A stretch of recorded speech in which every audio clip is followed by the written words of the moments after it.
Ev gundê Hermayê Baxlî Ceylan Pınarı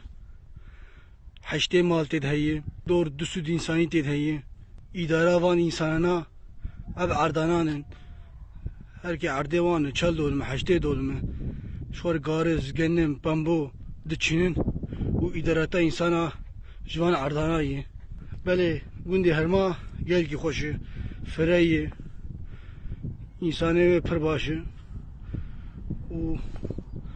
va hûn dibînin gundê me mezin e milletê me îdareta xwe ji van erdana dike giş erd e çewra me hawîdora me giş erd e genim diçinin gariz diçinin pembo diçinin îdara wan ji vir e wekî tuxebatê dinê nakin giş van xêra wan erdana ye û gundê me xweş û nêzîkî serê qaniyê ye nêzîkî serê qaniyê Ceylan Pınarı ara wê 12 kilometreyê nêzîkî îş mişê wan alvên malvêra wan derin Ceylan Pınar îşê xwe dibînin û herkes ulaşıma wan heye û ji xwe re derin û tên û gelê temaşevanê hêja bibînin xweşiyê bi xatirê we silav û rêj wergişarin.